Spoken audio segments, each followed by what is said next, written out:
BSc school assistant and language pandit Telugu crash కోర్స్కు స్వాగతం. Crash కోర్స్లో భాగంగా మనము ప్రశ్నల్ని డిస్కషన్ చేసుకుంటున్నాము, నమూనా ప్రశ్నల్ని. అవి ఒకసారిగా చూద్దాం. ఈ కింది వానిలో సరైన ప్రశ్న: సంస్కృత ప్రాకృత భవంబగు భాష తత్సవము, సంస్కృత ప్రాకృత తుల్యంబగు భాష తద్భవము, త్రిలింగ దేశ వ్యవహార సిద్ధంబగు భాష దేశ్యము, లక్షణ విరుద్ధంబగు భాష గ్రామ్యం. సంస్కృత ప్రాకృత భవంబగు భాష తత్సవం అని అన్నాడు కాబట్టి ఇది కాదు. అసలు యాక్చువల్గా తద్భవం అనేటువంటిది ఉండాలి. తద్భవం. సంస్కృత ప్రాకృత తుల్యంబగు భాష తత్సమం అనేటువంటిది ఉండాలి, కానీ ఇక్కడ తద్భవం అనేటువంటిది ఉంది. త్రిలింగ దేశ వ్యవహార సిద్ధంబగు భాష దేశ్యం కరెక్టే. లక్షణ విరుద్ధంబగు భాష గ్రామ్యం. ఇవి అన్ని బాల వ్యాకరణంలోని సంజ్ఞాపరిచ్ఛేదంలో ఇదేమో 19వ సూత్రం, ఇదేమో 20వ సూత్రం, ఇదేమో 21వ సూత్రం, 22వ సూత్రం, 23వ సూత్రం ఏమో ఆర్య వ్యవహార దుష్టంబు గ్రాహ్యంబు అనేటువంటిది 23వ సూత్రం అనేటువంటిది ఉన్నది. ఇక్కడ 3వది 4వది సరైనది. ఆప్షన్స్కి వెళ్ళిపోదాము. 3, 4 సరైనది అంటే B option is the correct answer. తర్వాత ప్రశ్నకి వెళ్దాం. కరకంఠుడు, ప్రాణగొడ్డము, జీవగర్ర, కపిలకన్నులు, నన్నయ్య, భారతేతర కవులు, తిక్కనాదులు, నన్నయాదులు. ఇవి అనింద్యాగ్రామ్యాలు. అంటే పెద్దలైనటువంటి వాళ్ళు, నన్నయ్య మొదలైనటువంటి వాళ్ళు గ్రంథాలలో ఉపయోగించినటువంటి గ్రామ్యాలను అనింద్యాగ్రామ్యాలు అని అంటారు. గ్రంథాలలో వాడుటకు వీలు లేనటువంటి గ్రామ్యాలు ఏమో నింద్యాగ్రామ్యాలు, పెద్దలు ఉపయోగించినటువంటి కాబట్టి అనింద్యాగ్రామ్యాలు.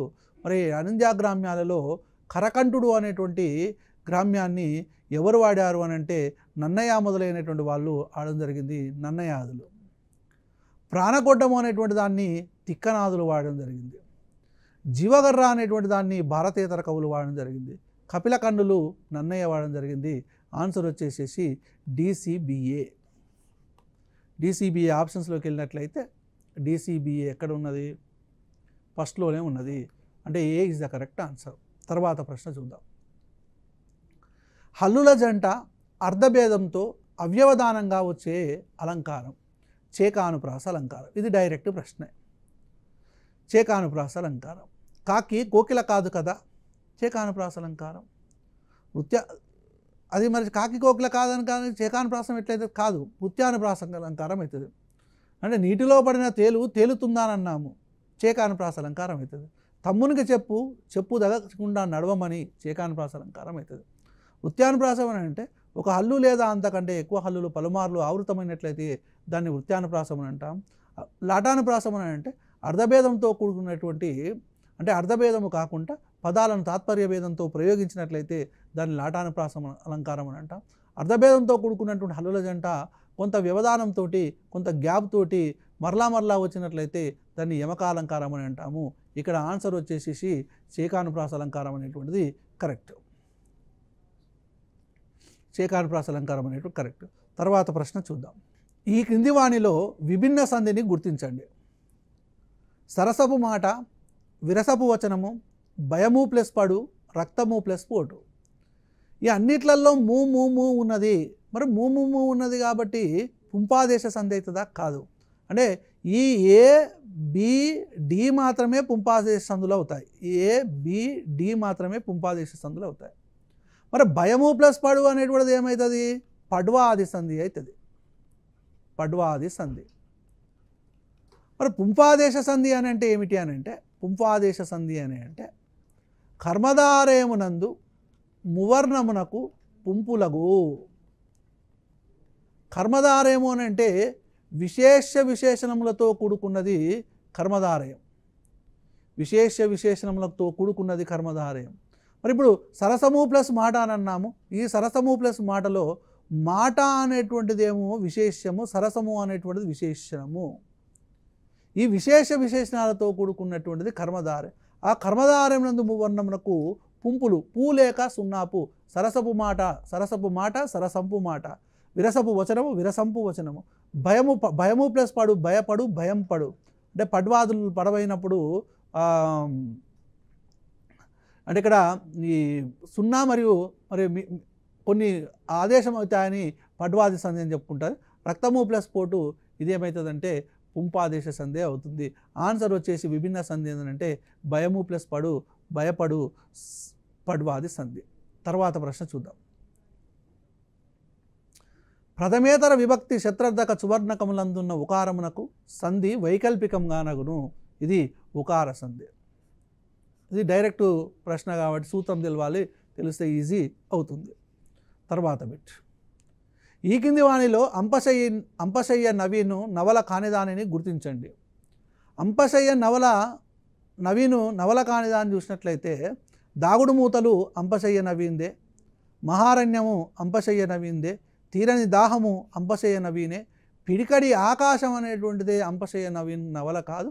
మరి ఈ పిడికడి ఆకాశం నవల ఎవరిదనంటే గొల్లపూడి మారుతరావు. గొల్లపూడి మారుతీరావు ఈ నవల. అంటే నవల కానిదాన్ని అని అన్నాడు కాబట్టి ఆన్సర్ వచ్చేసి D is the correct answer, పిడికెడు ఆకాశం. తర్వాత ఈ కింది వానిలో సరైన దానిని గుర్తించండి. వర్తమానకాలిక సమాపక క్రియ శత్రార్థకం, భూతకాలిక అసమాపక క్రియ క్వార్థకం, వర్తమానకాలిక అసమాపక క్రియ శత్రార్థకం, భవిష్యత్కాలిక అసమాపక క్రియ అప్యర్థకం. ఇక్కడ వర్తమానకాలిక అసమాపక క్రియ అని అంటేనేమో శత్రార్థకం, ఇది కరెక్ట్, కానీ ఇది తప్పు ఇక్కడ ఇచ్చింది. భూతకాలిక అసమాపక క్రియ క్వార్థకం, ఓకే రైట్. వర్తమానకాలిక అసమాపక క్రియ శత్రార్థకం రైట్. భవిష్యత్కాలిక అసమాపక క్రియ అప్యర్థకం కాదు, ఛేదార్థకం, ఇది రైట్. అంటే ఇది తప్పు. అంటే ఇక్కడ ఆన్సర్ వచ్చేసి 2, 3 మాత్రమే సరైనవి. ఆప్షన్స్లోకి వెళ్దాం. 2, 3 సరైనవి. 2, 3 సరైనవి. తర్వాత ప్రశ్న చూద్దాం. ఈ క్రింది వాణిలో వాక్యేతర శబ్దాపేక్ష ప్రశ్నార్థక వాక్యాన్ని గుర్తించండి. భారతదేశంలో ప్రజాస్వామ్యం ఉందా?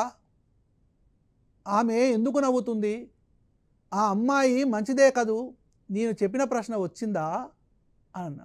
భారతదేశంలో ప్రజాస్వామ్యం ఉందా అనేటువంటి దాంట్లో చివర్లో ఆ అనేటువంటి అక్షరం ఉన్నది కాబట్టి ఈ రకమైనటువంటి ప్రశ్నలను వాక్యాంత శబ్దాపేక్ష ప్రశ్నలు అని అంటారు. వాక్యం యొక్క చివర్లో ఆ ఉంటే వాక్యాంత శబ్దాపేక్ష ప్రశ్నలు అంటారు. ఆమె ఎందుకు నవ్వుతుంది, ఒక వాక్యంలో ఎందుకు కానీ, ప్రశ్నార్థక వాక్యంలో ఎందుకు కానీ, ఏమీ కానీ, ఎవరు కానీ, ఎలా కానీ, ఇట్లాంటి ఏమిటి అనేటువంటి పదాలు ఉంటే అది వాక్యేతర శబ్దాపేక్ష ప్రశ్నలు అవుతాయి. వాక్యేతర శబ్దాపేక్ష. ఆమె మంచిదే కదూ, ఆ అమ్మాయి మంచిదే కదూ అని అంటే విషయాన్ని నిర్ధారించుకుంటున్నావు అంటే ఇవి విషయ నిర్ధారక ప్రశ్నలు అవుతాయి. విషయ నిర్ధారక ప్రశ్నలు అవుతాయి. నేను చెప్పిన ప్రశ్న వచ్చిందా అని అన్నాడు. ఇక్కడ ఆ ఉంది కాబట్టి వాక్యాంత శబ్ద ప్రశ్నలు. అంటే ఇక్కడ ఆన్సర్ వచ్చేసి వాక్యేతర శబ్దాపేక్ష ప్రశ్నలకు ఆన్సర్ వచ్చేసి ఆమె ఎందుకు నవ్వుతుంది అనేటువంటిది answer B is the correct answer. తర్వాత ప్రశ్నకి వెళ్దాం. మూల ద్రవిడ భాషలోని కకారము ఖ గా ఛ జాలుగా మారడము ఏ రకమైనటువంటి ధ్వని విపరిణామము? వర్ణభంగం. వర్ణభంగం అంటే ఒక అక్షరము వివిధ అక్షరాలుగా మారడాన్ని, కా గా ఛ జాలుగా మారడాన్ని ధ్వని విపరిణామంలో ఏమంటామనంటే వర్ణభంగము అని అంటాం. తాళవీకరణం అని అంటే కకారం చకారంగా మారడాన్ని తాళవీకరణం అని అంటాం. వర్ణ వ్యత్యయం అని అంటే వర్ణాల స్థానాలు మారడాన్ని వర్ణ వ్యత్యయం అని అంటాం. లోపం, ఒక అక్షరం లోపించి దాని ముందున్నటువంటి అక్షరానికి దీర్ఘం వస్తే లోపదీర్ఘం అని అంటాం. ఇక్కడ ఆన్సర్ వచ్చేసేసి వర్ణభంగం అనేటువంటిది correct answer. C is the correct answer. తర్వాత ప్రశ్న వద్దాం. కేతనము అనేటువంటి పదానికి పర్యాయ పదాలు. కేతనం అని అంటే జెండా. ఎగురవే వినువీధి ఎగురవే జెండా, శాంతి దూతగనేడు జాతీయ జెండా అని అన్నాం. శుంకర సత్యనారాయణ. దీనికి మరి పర్యాయ పదాలు అంటే ఏమేమి పేర్లు ఉన్నాయి? పర్యాయ పదాలు అంటే పేర్లు ఏమేమి ఉన్నాయి? పతాకం, జెండా, ధ్వజం. ఫస్ట్ ఆప్షనే రైట్. ఇక మిగతా అవసరం లేదు. ఇల్లు, గృహం ఇవన్నీ కావు. అంటే కేతనం అనేటువంటి పదానికి పర్యాయ పదాలు ఏమవుతాయంటే పతాకం, జెండా, ధ్వజం. తర్వాత ప్రశ్న. వంకర్లు తిరిగే పొట్టగలది ఏ పదానికి ఉత్పత్తి?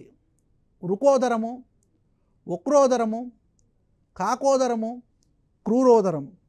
మరి ఇక్కడ ఆన్సర్ వచ్చేసేసి కాకోదరం ఈజ్ ద కరెక్ట్ ఆన్సర్. కాకోదరం. అందరూ వంకర్లు తిరిగింది కాబట్టి అందరూ వక్రోదరం అనేటువంటి ఆన్సర్ పెట్టడానికి అవకాశం ఉంది. కానీ ఆన్సర్ వచ్చేసేసి కాకోదరం. ఇవి డైరెక్ట్ ప్రశ్నలే, దీంట్లో ఎక్స్ప్లెనేషన్ ఏమీ ఉండదు. మాంసాన్ని కోరేది అనే అర్థం వచ్చే పదాన్ని గుర్తించండి. ద్వాంశము అంటే కాకి, ద్వాంశం అంటే కాకి, ఇది కూడా డైరెక్ట్ ప్రశ్ననే. తర్వాత బంగారము పదానికి వికృతి బృంగారం, ఇది కూడా డైరెక్ట్ ప్రశ్న. ప్రకృతి వికృతులు తెలుసుకోవాలి. మనకు 3వ తరగతి నుంచి 12వ తరగతి వరకు ఉన్నటువంటి ఆ పాఠ్యపుస్తకం వెనకాల ఉన్నటువంటి ప్రకృతి వికృతులు అవన్నీ చదువుకుంటే సరిపోతుంది. ఓకే, ఇది కూడా డైరెక్ట్ ప్రశ్ననే. తర్వాత ప్రశ్న, జాతి అనేటువంటి పదానికి నానా అర్థం కానిది. వంశము, శ్రేష్టము, పొయ్యి, అక్షరం. అక్షరం అనేటువంటిది నానా అర్థం కాదు. వంశము, శ్రేష్టము, పొయ్యి అనేటువంటివి జాతి అనేటువంటి పదానికి నానా అర్థాలు. ఆన్సర్ వచ్చేసి అక్షరం. ఇది కూడా డైరెక్ట్ ప్రశ్న. మామిడి అన్న పదానికి పర్యాయ పదాలు. రసాలం, లసనం, అనిమిషం, చూతం, ఆమ్రం, మాకందం, టంకం, వటం, బిల్వం, శ్రీఫలం, మరీచం, మాదిఫలం. ఇక్కడ ఆన్సర్ వచ్చేసేసి బి, చూతం, ఆమ్రం, మాకందం అనేటువంటివి ఈ మామిడి అనేటువంటి పదానికి పర్యాయ పదాలుగా చెప్పొచ్చు. తర్వాత ప్రశ్నకి వెళ్ళిపోదాం. ఈ కింది వాటిని జతపరచండి. ఈ కింది వాటిని జతపరచండి. నందిని సిద్ధారెడ్డి, కాసుల ప్రతాప్ రెడ్డి, సుంకిరెడ్డి నారాయణ రెడ్డి, కాసుల లింగారెడ్డి. ఇరువాలు, గనుమ, ఇగురు, కొలుపు. ఇక్కడ నందిని సిద్ధారెడ్డి యొక్క రచన ఇగురు, ఇగురు. సుంకిరెడ్డి నారాయణ రెడ్డి యొక్క రచన గనుమ, గనుమ, గనుమ. నెక్స్ట్ కాసుల ప్రతాప్ రెడ్డి యొక్క రచన, కాసుల ప్రతాప్ రెడ్డి యొక్క రచన కొలుపు, కొలుపు. కాసుల లింగారెడ్డి యొక్క రచన ఇరువాలు, ఇరువాలు. ఇక్కడ 3, 4, 2, 1. 3, 4, 2, 1. చూద్దాం ఆప్షన్స్లోకి. 3, 4, 2, 1 అంటే B is the correct answer. B is the correct answer. తర్వాత ప్రశ్న చూద్దాం. ఈ కింది వాటిని జతపరచండి. ఇక్కడ ఉస్మానియా యూనివర్సిటీ ప్రొఫెసర్కి సంబంధించి పిహెచ్డి టాపిక్లు. ఇక్కడ పెరడీ సాహిత్యం, తెలుగులో పెరడీ సాహిత్యము ఆచార్య వెల్దండ నిత్యానందరావు. నల్గొండ జిల్లా బంజారా గేయ సాహిత్యము డాక్టర్ డి సూర్య. ఆధునిక కవిత్వంలో అంతర్ముఖీనత ఎస్ రఘు. ప్రపంచీకరణ వ్యతిరేక సాహిత్యము C Kasim, professor C Kasim. ప్రపంచీకరణ వ్యతిరేక సాహిత్యము సి కాసిం పిహెచ్డి టాపిక్. ప్రపంచీకరణ వ్యతిరేక కవిత్వము ఎంఫిల్ టాపిక్. నల్గొండ జిల్లా బంజారా గేయ సాహిత్యముతో పాటు సూర్య ధనంజయ్ నాయక్, బంజారా నానీలు, థాంగ్డి అనేటువంటి కవితా సంపుటాలను కూడా తీసుకురావడము జరిగింది. ఎస్ రఘు జీవన లిపిని, నానీలకు సమీక్ష. పేరడీ సాహిత్యం వెల్దండ నిత్యానందరావు గారు అసలు పరిశోధన చేసేటువంటి విద్యార్థులకు విశ్వవిద్యాలయాల్లో తెలుగు పరిశోధన అనేటువంటి ఒక గ్రంథాన్ని తీసుకురావడము జరిగింది. ఇది కూడా చాలా ఇంపార్టెంట్ పుస్తకంగా మనం చెప్పుకోవచ్చు. తెలుగు అకాడమీ వాళ్ళు వెలువరించినటువంటి తెలుగు భాషా సాహిత్యం సంపాదకులు కూడా ఆచార్య వెల్దండ నిత్యానందరావు. మరి ఇక్కడ ఆన్సర్ వచ్చేసేసి ఎట్లా అంటే 4, 3, 2, 1. ఆప్షన్స్ చూద్దాం. 4, 3, 2, 1 అంటే ఏ ఈజ్ ద కరెక్ట్ ఆన్సర్. తర్వాత ప్రశ్నకి వెళ్ళిపోదాం. రాణి శంకరమ్మకు రాయబాగీన అనేటువంటి బిరుదు ఇచ్చినటువంటి వాళ్ళు ఎవరు? నిజాం పాలకుడు, మొఘలాయి పాలకుడు, నిజాం పాలకుడు, మహమ్మద్ బిన్ తుగ్లక్, బహుమనీ పాలకుడు అని ఆన్సర్ ఇచ్చారు కదా. ఇక్కడ ఆప్షన్స్ ఇచ్చారు కదా, అందులో ఆన్సర్ వచ్చేసేసి నిజాం పాలకుడు ఈజ్ ద కరెక్ట్ ఆన్సర్. తర్వాత ప్రశ్న, సీమంతము, సారంగము అనేటువంటి పదాలలో గల సంధి ఏంటనంటే పరరూప సంధి. పరరూప సంధి డైరెక్ట్. మరి పరరూప సంధి అని అంటే ఏంటంటే ఇప్పుడు సీమా ప్లస్ అంతము, సీమా ప్లస్ అంతము. మొదటి పదములోని అచ్చులు అంటే చివరి అచ్చులకు రెండో పదము మొదట్లో అంటే ఇక్కడ అకారానికి అచ్చులు పరమైతే, అకారానికి అచ్చులు పరమైతే అది పరరూప సంధి. బింబా ప్లస్ ఓష్ఠి అని అన్నాము, బింబోష్ఠి, బింబా ప్లస్ ఓష్ఠి, అప్పుడు ఏమవుతుంది? బింబోష్ఠి అవుతుంది. బింబోష్ఠి అని అన్నప్పుడు ఎట్లా వస్తుందని అంటే ఇక్కడ అకారమునకు అచ్చుపరమైంది, అచ్చుపరమైనప్పుడు రెండో పదములోని మొదటి అచ్చే ఇక్కడ ఆదేశం అవుతుంది, అంటే ఏకాదేశం అవుతుంది. మరి అట్లా వచ్చేటువంటి సంధిని ఏమంటామనంటే పరరూప సంధి అని అంటాం. సీమంతము, సారంగము ఇవన్నీ చెప్పుకోవచ్చు. ఓకే, ఇది పరరూప సంధికి సంబంధించి. తర్వాత ప్రశ్న చూద్దాం. మేగుడు అమ్ముదికి పోయి జలాన్ని తెస్తాడు. లోకోపకర్తలకు ఇది సహజ గుణం అనే వాక్యంలోని అలంకారము. మేగుడు అమ్ముదికి పోయి జలాన్ని తెస్తాడు అనేటువంటిది విశేషమైనటువంటి విషయము. దాన్ని జనరలైజేషన్ చేసి లోకోపకర్తలకు ఇది సహజ గుణం అని సామాన్యంగా చెప్పడము సామాన్య విషయం. విశేష విషయాన్ని సామాన్య విషయం చేత సమర్థించి చెప్పబడింది కాబట్టి ఇది అర్ధాంతరన్యాస అలంకారము. ఊహించి చెప్పబడితే ఉత్ప్రేక్ష. ఉపమేయ ఉపమానములకు ఉపమేయ ఉపమానముల యొక్క వేరువేరు ధర్మములని చెప్తే దృష్టాంత. నిందచేత స్తుతి, స్తుతి చేత నింద చెప్పబడితే వ్యాజస్తుతి. ఇది అర్ధాంతరన్యాస అలంకారము అవుతుంది. ఓకే, తర్వాత ప్రశ్న వెళ్దాం. నేను ఋతువునైన వేళ అనే కవిత ఎవరిది అంటే స్త్రీలకు సంబంధించినటువంటి అంశం మీద, స్త్రీవాద కవిత్వం మీద రాసినటువంటి కవిత ఎవరు రాసిరనంటే ఇది గీత అనేటువంటి ఆమె రాయడం జరిగింది. సావిత్రి బందిపోటు. సుమతి అనేటువంటి ఆమె మొక్కపాటి సుమతి, ఈమె భర్తను దుష్టశత్రువు అని పేర్కొన్నది, భర్తను దుష్టశత్రువు అని పేర్కొన్నది. షాజహానా బుర్కా విధానాన్ని వ్యతిరేకించింది, బహుభార్యత్వాన్ని వ్యతిరేకించింది షాజహానా. ఈ బురకా కపటాలని పీలికలుగా చేసి నీ మీద విసురుతున్న వాటన్నిటినీ కలుపుకొని బొంత గుట్టుకొని పొర్లుకో అన్నది షాజహానా. సావిత్రి పాఠం ఒప్పజెప్పకపోతే బందిపోట్లు అనేటువంటి కవిత ద్వారా పాఠం ఒప్పజెప్పకపోతే పంతులు గారు అన్నప్పుడే భయమేసిందని అంటది సావిత్రి. ఓకే, ఇక్కడ ఆన్సర్ వచ్చేసేసి గీత. ఎల్లూరి సుధాకర్ వర్గీకరణకు వ్యతిరేకంగా ఏకీకరణం రాసింది ఎవరు అంటే ఎస్సీ వర్గీకరణ కావాలి అని ఎల్లూరి సుధాకర్ రచన చేస్తే ఎస్సీ వర్గీకరణ అవసరం లేదు, ఎస్సీ అంతా కలిసే ఉండాలి, వర్గీకరణ అవసరం లేదు అని ఏకీకరణం అనేటువంటి రచన చేసిండు ఎవరు అని అంటే గూటం స్వామి అనేటువంటి ఆయన ఏకీకరణం అనేటువంటి రచన చేసిండు, గూటం స్వామి. ఓకే, తర్వాత ప్రశ్న.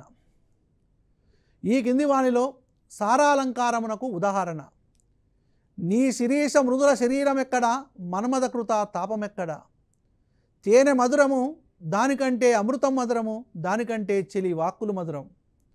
మల్లతీగకు పందిరి ఆధారము, పందిరికి మల్లతీగ ఆధారము. వాడికి వీడు సాటి, వీడికి వాడు సాటి. ఓకే, ఈ నీ శిరీష మృదుల శరీరం ఎక్కడ, మన్మథ కృప తపం ఎక్కడ అనంటే ఇది ఏ అలంకారం అనంటే విషమాలంకారం. ఇది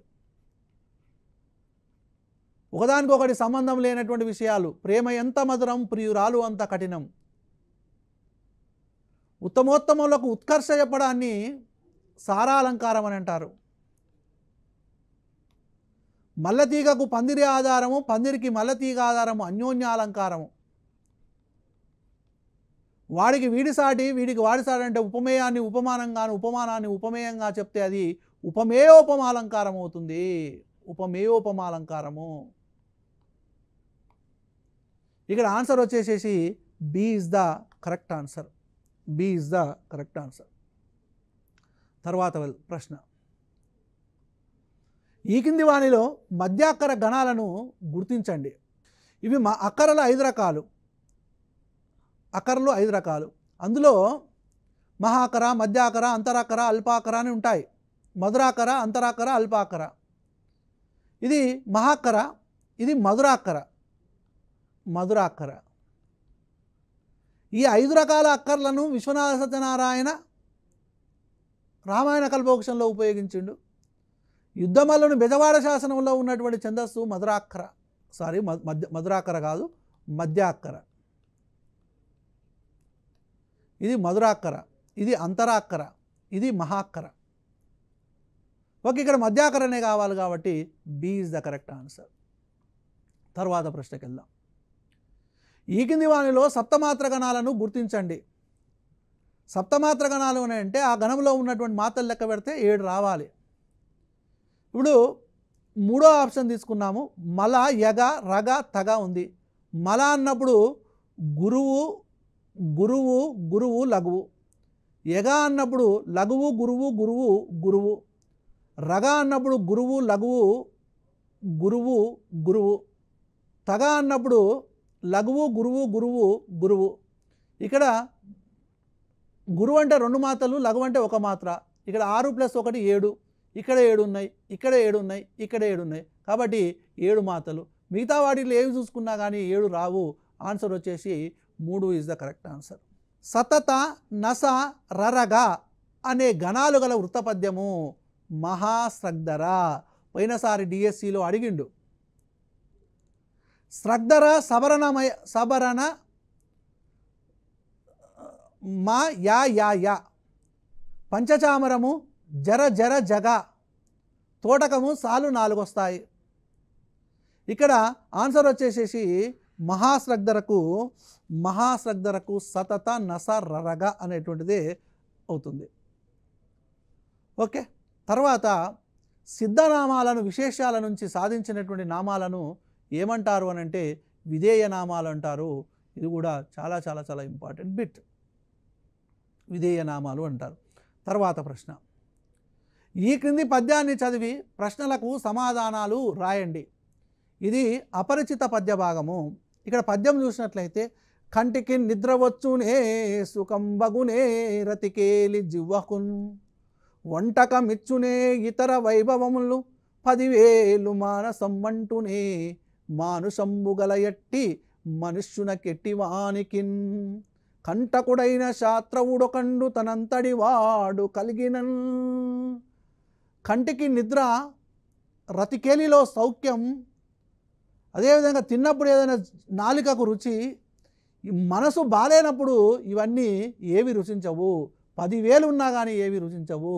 తనంతటి వాడు శత్రువు ఉన్నప్పుడు కంటికి నిద్ర రాదు, రతిలో సౌఖ్యం రాదు, తిండికి మరి నాలుకకి ఏది రుచించదు అనేటువంటిది ఇది పద్యం.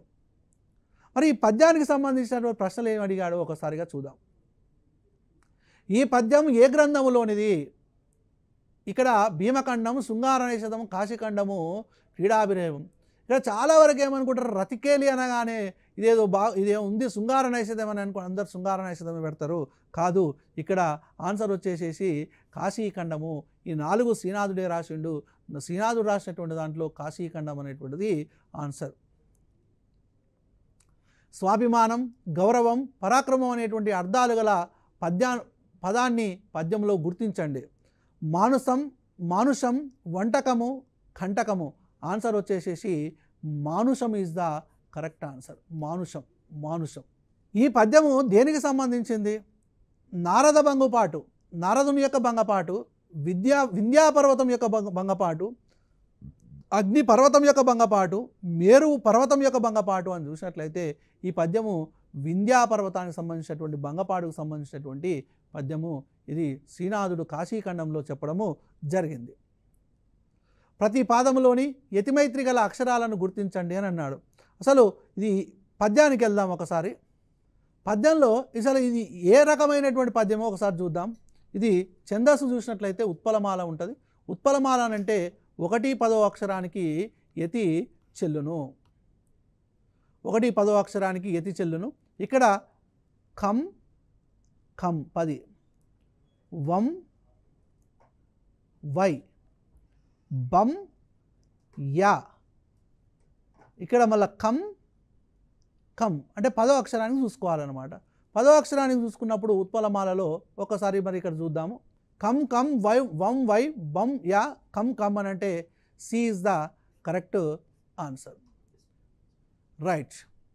ఈ పద్యాన్ని రచించినటువంటి కవి ఎవరు అని అంటే శ్రీనాథుడు. ఈ పద్యాన్ని రచించినటువంటి కవి శ్రీనాథుడు. ఓకే, దీనికి సంబంధించి అన్ని ప్రశ్నలకు సంబంధించినటువంటి క్రాష్ కోర్స్ అనేటువంటిది ముగించడం జరిగింది. మరి అదేవిధంగా స్కూల్ అసిస్టెంట్కి సంబంధించి, లాంగ్వేజ్ పండిట్కి సంబంధించి బాగా ప్రిపేర్ అయ్యి ప్రామాణికమైనటువంటి పుస్తకాలను చదివి అందరూ ఉద్యోగాలలో ముందంజ ఉండాలని ఆశిస్తూ సెలవు తీసుకుంటున్నాను. అందరికీ నమస్కారం.